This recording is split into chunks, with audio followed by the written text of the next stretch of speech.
Cleared final. I can do this, I can do this, I can do this. Do not crash, do not crash, do not crash. Oh man, that was fun while it lasted. Hi, I'm Matthew Burchette, and this is an F-16 Viper version of Behind the Wings.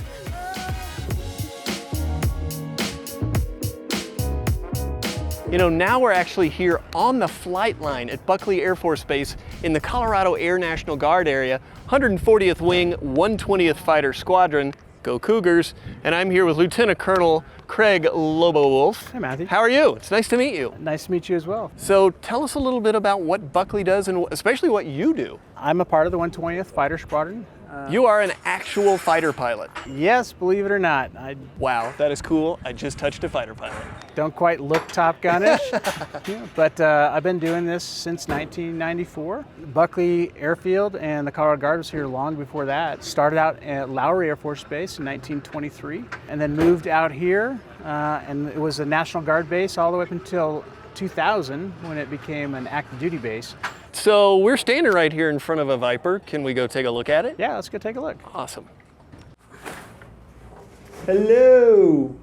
Oh, that's really cool. So this is what they consider a big mouth. That's true. So the version that we fly here is the General Electric engine with the big inlet. It allows more air to be sucked in and then turned into speed. Everything that a fighter pilot likes. Exactly. Speaking of speed, what is the top speed on one of these little guys? The book will tell you about 2.2, but once you start adding on all the targeting pods and external tanks and whatnot, it gets it pretty dirty and we have some speed limitations. Okay, so it's like when I put my bike rack on my car. Exactly.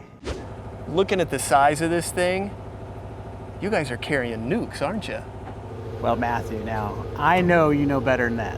However, I'm glad you asked because this is most frequently asked question when people get a tour at an air show of the F-16. They're like, wow, is that a bomb? Yeah. No, this is an external fuel tank. Yep, 370 gallons. Yep.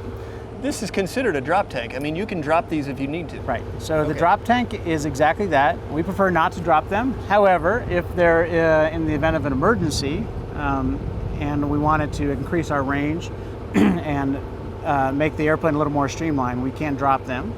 And then in a combat situation, if you were engaged defensively and you wanted the airplane to be more maneuverable and lighter, then you would drop them at that point. It's just a simple push of the button and both tanks fall away. Okay, very cool.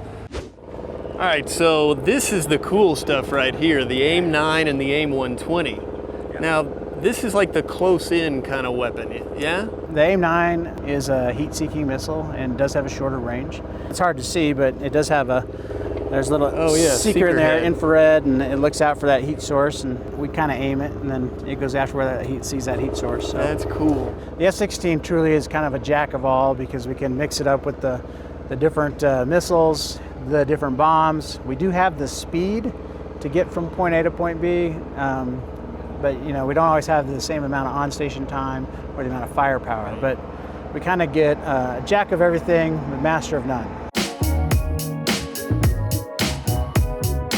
Well, this was really cool. Thank you for walking us around this really cool bird. What does it take to actually fly one of these things? It can't be easy getting ready. So, Matthew, the airplane itself is actually really easy to fly, but it's using he says. Yeah. But using it as a weapon is the challenge. So the next step is to do the mission planning, and then we'll do the flight briefing. Okay. And then from there, we'll go down and get our life support equipment on, and our safety and egress stuff. And then we'll walk out to the airplanes. We get started up working with maintenance to generate the airplanes, and then we'll taxi on out, we'll take off, we'll go down to the bombing range where we'll do the tactical mission. Oh, very cool. We'll come back, we'll land, and then we'll go in and we'll debrief the mission and learn something from it. All right. So all of that is happening right now? Yeah. Can we go see? Yeah. We're gonna go see.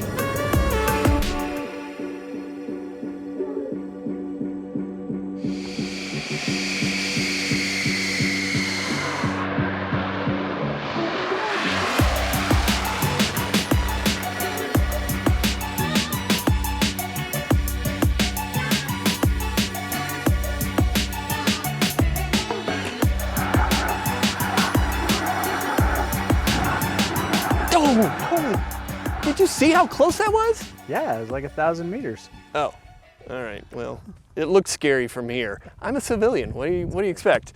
All right, so we're here at Airburst Bombing Range, which is south of Fort Carson, and the F-16s are flying over us, and pretty soon we're actually gonna have A-10s. You know what, why don't we get out here and take a look at some of this stuff if we can? Do you think we can go out there? Yeah, let's call and make sure the range is all safe, and then let's go check it out. All right, I like it. So now the mission is over. These guys have dropped the bomb, they've hit the target. So they're flying back to Buckley, which means we gotta jump in the car and race them back to Buckley. We will lose that race.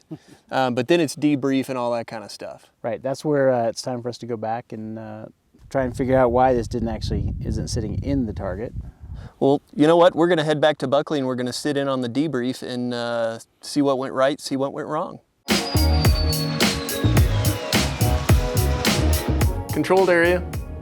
It says Squadron Vault, that's where the debriefings take place.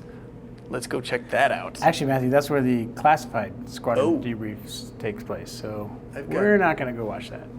All right, well then, what do you do after a mission then, if you're not in there? Well, after the classified debriefing, then it's on to the unclassified debriefing. Let me show you. Oh, all right. You're not going to beat me up, are you? Nope.